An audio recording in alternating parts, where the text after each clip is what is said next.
Hi friends, welcome to SS Car Bazaar. ఈరోజు అయితే మనం తెలంగాణలోనే మన గోదావరిఖని బసంత్ నగర్ రూట్లో వెళ్ళడం జరుగుతుందండి.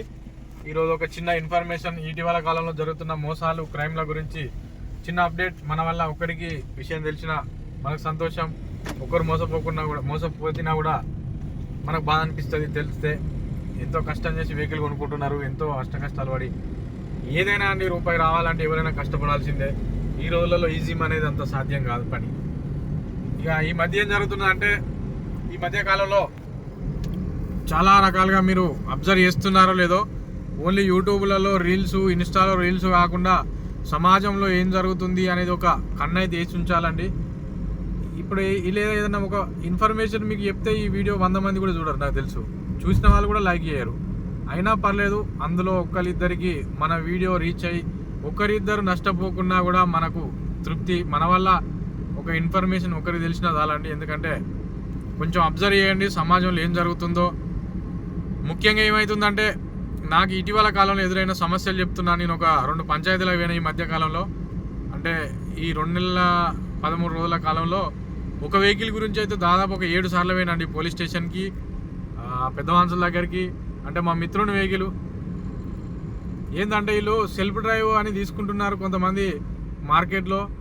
వాళ్ళ దగ్గర వాస్తవాన్ని చెక్ చేస్తే అకౌంట్లో రూపాయి ఉండదు. కానీ వాళ్ళు ఏంటంటే, వెహికల్ ఒక మంచి వెహికల్ సెల్ఫ్ డ్రైవ్ తీసుకుంటున్నారు. ఆ సెల్ఫ్ డ్రైవ్ డైలీ బేసిస్ కాకుండా మంత్లీ బేసిస్ తీసుకుంటున్నారు. వాళ్ళకు ఒక డ్రైవర్ని అరేంజ్ చేసుకుంటున్నారు. డ్రైవర్కి ఇచ్చే జీతం ఇంకోళ్ళ దగ్గర నుంచి వస్తుంది. ఎవరో ఒకరిని దగ్గర నుంచి అప్పు తీసుకొని. ఇంకొకటి వచ్చేసి, ఏదైతే మనం బసంత్ నగర్ ఏరియా అండి, ఇక్కడ మనకు చూసుకోవచ్చు టాటాకు సంబంధించిన ఒక ఎయిర్పోర్ట్ కూడా, మినీ ఎయిర్పోర్ట్ కూడా అవైలబుల్లో ఉంటుంది. ఈ ఏరియాలో ఉన్న వాళ్ళందరికీ తెలుసు. మన తెలంగాణలో మినీ ఎయిర్పోర్ట్, 2వ ఎయిర్పోర్ట్ కూడా ఇది రామగుండం పరిధిలో ఉందండి. మీకు ఎవరికైనా కూడా దీనికి కొన్ని భద్రతా దృష్ట్యా దీనికి పూర్తిగా సహకారం అందట్లేదు. భగవంతుని దయ వల్ల ఇక్కడ ఎయిర్పోర్టు, మినీ ఎయిర్పోర్ట్కి అయితే ఏర్పాటు ఆదేశాలు రావడం జరిగిందని తెలిసింది. తెలిస్తే మనకైతే నయమే, రోజు ఢిల్లీ మంచిగా అటు ఇటు రావచ్చు. ఇక స్టోరీ ఏంటంటే, ఇది స్టోరీ అండి. వీళ్ళు ఏంటంటే, మనం ఏంటంటే ఒక రూపాయి వస్తుంది కదా, ఖర్చులకు వెళ్తాయి. వెహికల్ 4 లక్షలు, 3 లక్షలు, 5 లక్షలు ఇన్వెస్ట్మెంట్ పెట్టినాం, వట్టి ఉంటే ఏమొస్తుంది, పోనీలేండి వచ్చిన రోజులే అన్నట్టు మనం ఇస్తాం.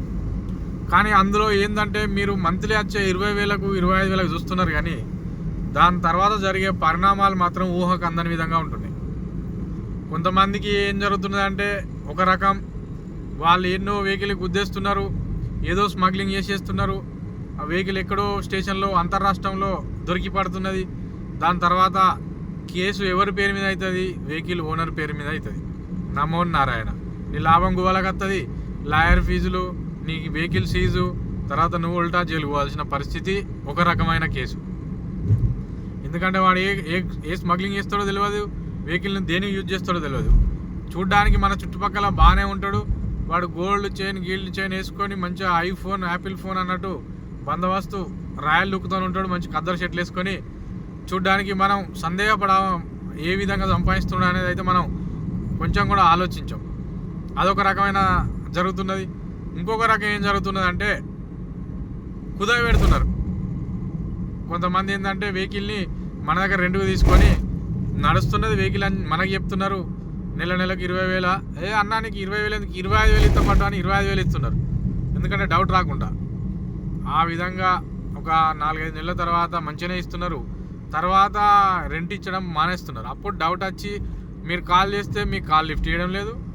వాళ్ళ అడ్రస్కి వెళ్తే అడ్రస్లో అతను దొరకడు. చూసుకోవచ్చు అండి, పవర్ ప్రాజెక్ట్ రామగుండం మన సౌత్ ఇండియాలోనే నెంబర్ 1 పవర్ ప్లాంట్ ఇది. ఆల్మోస్ట్ దేశంలో ఉత్పత్తి అయ్యే కరెంట్లో నాకు తెలిసి అయితే ఒక 17% వరకు ఉత్పత్తి అవుతున్నదని నాకు తెలిసిన ఇన్ఫర్మేషన్ అండి. అంతమించి జరిగినా తక్కువ జరిగినా జర అటు ఇటు ఉంటే తప్పుగా ఏం భావించకండి, నాకు తెలిసిన సమాచారం చెప్తున్నా. ఇక అదొక రకం జరుగుతున్నదండి. స్టోరీలోకి వస్తే ఇంకొకటి ఏం జరుగుతున్నదంటే, 2వ రకం, ఈ కుదబెట్టుకునే బ్యాచ్ ఒక బ్యాచ్ ఉన్నది. 2వ రకం ఏంటంటే, వీళ్ళు వాళ్ళ దగ్గర 10%, వేరే వాళ్ళ దగ్గర 15% అట్లా పైసలు తీసుకొచ్చుకుంటున్నారు. కొంతమంది దగ్గర అగ్రిమెంట్లు అని, అదని ఇదని, సేల్ అగ్రిమెంట్ అని, DDI, ఏదో రకరకాల స్కామ్లు జరుగుతున్నాయి మార్కెట్లో. అట్లా తీసుకొచ్చుకొని వాళ్ళు ఏం చేస్తున్నారంటే అమౌంట్ వాళ్ళకు కట్టని సమయంలో వాళ్ళ దగ్గర ఏది ఉంటే అది గుంజుకోపోతున్నారు. అది రెండో రకం. ఆ గుంజుకోపోయేసరికి ఈ వెహికల్ మనం ఎవరికైతే ఇచ్చినామో అతను రెస్పాండ్ కాడు. ఇతనేం చెప్తాడంటే ఇగో ఆ పర్సన్ నా దగ్గర నుంచి గుంజుకోపోయిండని ఆ పర్సన్ చెప్తాడు. ఆ పర్సన్ దగ్గరికి వెళ్తే నాకు అమౌంట్ ఇప్పిస్తా అని చెప్తాడు. మనం పోలీస్ స్టేషన్కి వెళ్తే మనకు న్యాయం జరగదు. నువ్వు నీ పర్సనల్గా ఉండే బండిని నువ్వు కిరాయికి ఎందుకు ఇచ్చినావు అని పోలీస్ స్టేషన్లో మనకే ఉల్టా తిట్లు వస్తాయి. ఎటు ఏం చేయలేకున్న పరిస్థితిలో ఈ విధమైన సతమతమవుతున్నారండి చాలామంది మిత్రులు.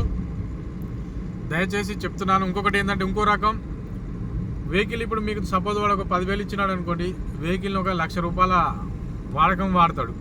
మీ దగ్గరికి వచ్చిన తర్వాత మీరు తోలినట్టు ప్రేమగా తోలరు, 80 స్పీడ్ల 100 స్పీడ్ల మీరు తోలినట్టు లొందల కానీ స్పీడ్ బ్రేకర్లు కానీ తోలకుంటున్నారు. బురదలో కానీ ఏ రకమైన డ్రైవింగ్ అయినా ర్యాష్ డ్రైవింగ్ అనేది చేస్తూనే ఉంటారు. ఎందుకంటే వాళ్ళ వెహికల్ కాదు కాబట్టి కొంచెం డకాడకా వేసి లుకలుక వేసి మీకు అప్పచెప్తారండి. 6 నెలల తర్వాత సదిరించి మీకు యాస్టకత్తది. ఇంకొక రకం అండి, ఈ మధ్య కాలంలో నేను చూసిన మన ఇటు సైడ్ ఇన్నా కరీంనగర్ అవతల ఏమలాడ ఇటు సైడ్ ఇన్నా సెల్ఫ్ డ్రైవ్కి ఇస్తే ఆ ఓనర్ వచ్చేసి జీపీఎస్ పెట్టుకున్నాడు కార్కి. జీపీఎస్ పెడితే ఈ వెహికల్ ఒకటే మెకానిక్ షాప్లో 4 గంటల నుంచి అక్కడే ఉందంట. జీపీఎస్ సాయంలో చూస్తే ఓనర్ చూస్తే వెహికల్ 4 గంటల నుంచి ఒకటే షాపులో ఉంది. ఇలా ఎందుకు ఉందని అతనికి ఫోన్ చేస్తే అతను సరైన సమాధానం చెప్పకపోవడం వల్ల ఈ ఓనర్ డైరెక్ట్ ఆ జీపీఎస్ లొకేషన్ పట్టుకొని ఆ లొకేషన్కి పోతే ఆల్రెడీ ఆ వెహికల్ ఇంజన్ ఎప్పి కింద పెట్టి ఇంకో ఇంజన్ ఎక్కిస్తారు. ఇట్లా ఏంటంటే కళాకారులు పెరిగిపోతున్నారు సమాజంలో, క్రైమ్ పెరిగిపోతున్నది. జర మనమే అప్రమత్తంగా ఉండాలి. ఈజీ మనీ అనేది కొంచెం మనం ఆశపడతాం కానీ సెల్ఫ్ డ్రైవ్లు ఇవ్వకుండా ఈ విధంగా లీజుకి ఇవ్వకుండా మనమే మనకు సత్తా ఉంటే మనకు టైం ఉంటే మనం తోలుకోవాలి తప్పితే మోటార్ ఫీల్డ్లో మాత్రం ఈ విధంగా ఆశపడడం తప్పు కాదండి. కాకపోతే ఏంటంటే మన ఆశను వాళ్ళు క్యాచ్ చేసుకుంటున్నారు. కొంచెం చాలా జరుగుతుంది, 100 బండ్లలో 60 బండ్లకు జరుగుతుంది ఇలాంటి క్రైమ్. దయచేసి అప్రమత్తంగా ఉండండి. దయచేసి మీకు కనుక నేను మరొకసారి చెప్తున్నా, ఎన్ని రకాలంటే 4 రకాలు జరుగుతున్నాయి. నాకు తెలిసిన చెప్తున్నా, ఇంకా నాకు తెలియని ఎన్నున్నాయో నమో నారాయణ దేవుడు ఎరుగు, భగవంతుడే కాపాలి అందరిని. కానీ మరొకసారి చెప్తున్నా, ఒకటి ఏంటంటే వెహికల్ అనేది పొట్టు చేసి అప్పచెప్తారు. రెండోది ఏంటంటే వాళ్ళు ఏ క్రైమ్ చేస్తారో మీ వెహికల్ని యూజ్ చేసి ఎక్కడ ఏ రాష్ట్రంలో వెహికల్ మీద పట్టుబడుతుందో రెండో రకం. మూడో రకం ఏంటంటే లీజుకి ఇస్తున్నారు.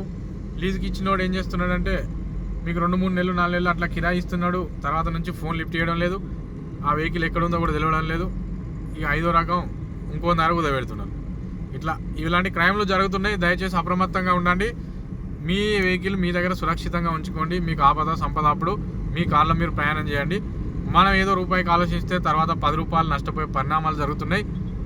జర జాగ్రత్తగా ఉండండి. సామాన్య మధ్యతరగతిలో ఉన్న వాళ్ళు కోర్టుల చుట్టూ పోలీస్ స్టేషన్ల చుట్టూ తిరగడానికి మీకు టైం సరిపోదు. మీరు ఏదో చిన్న వర్క్ చేసుకొని జీవితం కొనసాగించే వాళ్ళు జర దయచేసి అప్రమత్తంగా ఉండండి.